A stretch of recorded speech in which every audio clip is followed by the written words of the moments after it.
today it's bittersweet because we are saying goodbye to a man who turned his entire time around in the red and white shirt. He went from being a super villain to being a superhero for Sheffield United because Vinnie Souza was a man who had a very, very weird 2 years at Bramall Lane. Now, for the context, it was confirmed on Friday that Vinnie Souza would be leaving Sheffield United and joining Wolfsburg in a deal worth €15 million, which is roughly £13 million. Now, that is a small profit on what United paid for him back in the summer of 2023, but it feels a bit low, doesn't it? It doesn't feel quite right that we're only getting £13 million for a player who had looked outstanding at championship level, particularly when you look at the transfers that have happened already out of the championship, with some of the other players, Jude Bellingham, for example, getting more than double that in terms of his sale. Obviously, Joe Bellingham, not Jude. If you got Jude Bellingham for 30, you'd have done pretty well. And so, I don't know, it just feels a little bit like we maybe could have got a little bit more money for Vinnie Souza, but it is a profit, and I suppose that's all you can look for at the minute, especially when you're a club in United's position with only 1 year left of parachute payments. So, originally, Souza joined us from Belgian side 𝗲𝗏𝗏, and look, let's be as honest as we can. He was useless for his first 12 months with Sheffield United. That season in the Premier League, he was just rubbish. And as part of our record-breaking levels of rubbish that United managed to serve up in the Premier League, he was one of the chief architects of that. He looked completely out of his depth,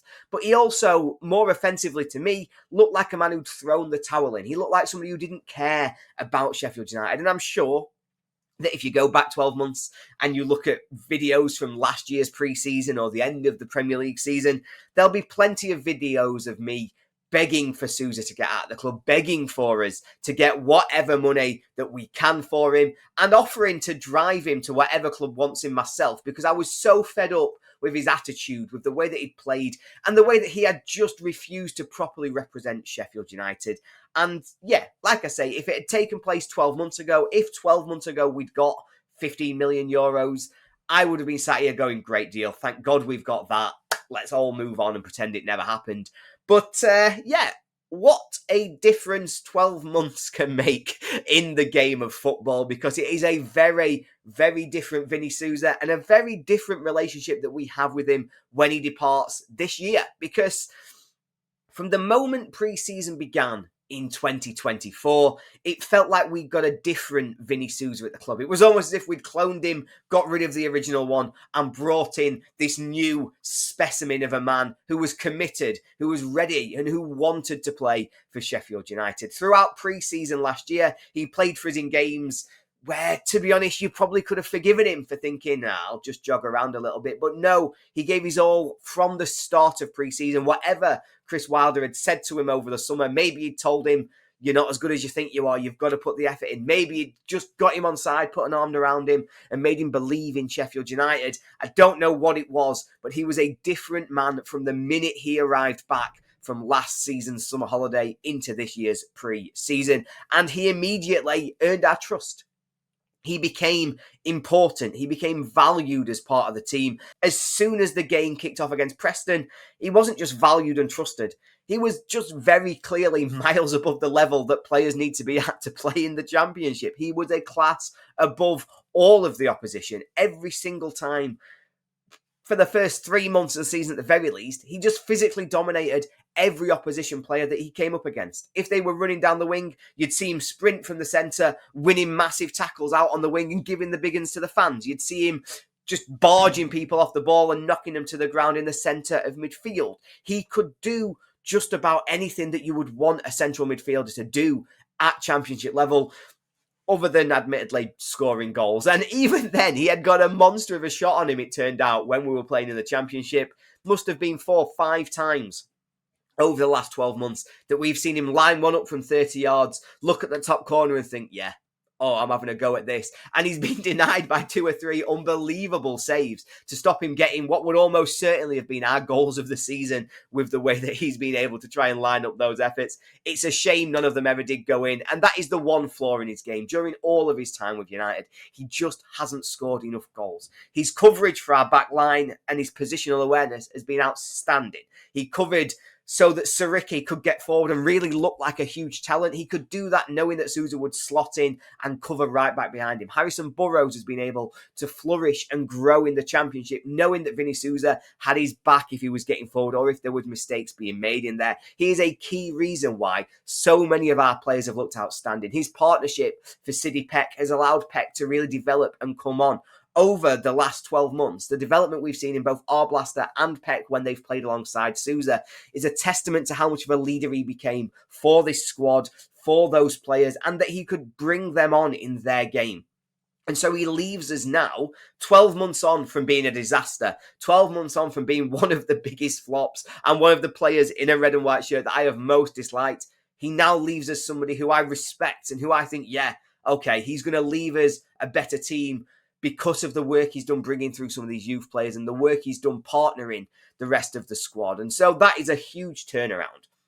However, as much as I'm talking about a brilliant season was had over the last 12 months, there is still a bit of an elephant in the room in that he's had his injury problems as well. Over the last 12 months, I think it was in November, he went off injured against Sunderland at Bramall Lane. And from that point onwards, he never really looked fully fit. All of those amazing attributes we're talking about, his pace, his power, the way he was able to dominate games. We saw that to such a high degree that he was probably one of the best players in the Championship from August to November. But from November onwards, we only ever really saw 80% of Vinnie Souza. He never really felt as though he was getting himself back to full fitness. He was never able to fully have the same impact that he'd had at the start of the season. And I wonder if, we were forcing him to play more games than he was ready for because of how reliant we were on him in our centre of midfield. We knew we needed him, and we needed him to make us a much better team, that we were playing him when he wasn't quite fully fit. I think the only times towards the end of the season that we saw him properly fit again was in the playoffs when he looked fantastic against Bristol City in both legs of that game, and for the first hour against Sunderland when he was just a class above even the players we're talking about in Sunderland's midfield who are going to move on and play for super teams. They couldn't compete with Vinnie Souza for an hour. It was only after the rest of the team crumbled around him that we really started to allow them to get back into the game, shall we say. But let's not dwell on that too much, because I think last season there's two defining moments, and they sum up why we loved him. And we did absolutely love him for the last 12 months, because he went from a man of no commitment to a man who seemingly gave absolutely everything he could for Sheffield United. We loved watching him sprint around. We loved watching him win these massive tackles. We loved getting on with him and chanting his name, because he felt like a player who was going to define last season and was going to define an ultimately really successful season for United. There's that image, and it's the one that always sticks in your brain. He's just absolutely bodied 𝗵𝗵𝗲𝗏. He's knocked him to the ground. And while Valery's kind of looking around thinking, is there a foul? Is there anything I can do? Vinny's just stood over him, staring down, laughing at him. From a derby against Wednesday at Bramall Lane, he is laughing at the opposition because of how much better, how much stronger, how much more physical he is than they are. And that is an amazing image that will live long in Sheffield United memory, I am sure. But it's not the only defining memory that I have of Vinnie Souza, not the only defining image of last season, because there's another one. And this one probably more sums up his entire time with United, when things just never quite went right. They never quite delivered exactly what Sheffield United wanted during the entire 2 years. And that is an image of Vinny on his knees, punching the Wembley turf after Eliza Mayenda has just equalised for Sunderland. It showed his commitment. It showed how much he cared, how much it hurt him to see United throw away such a strong position.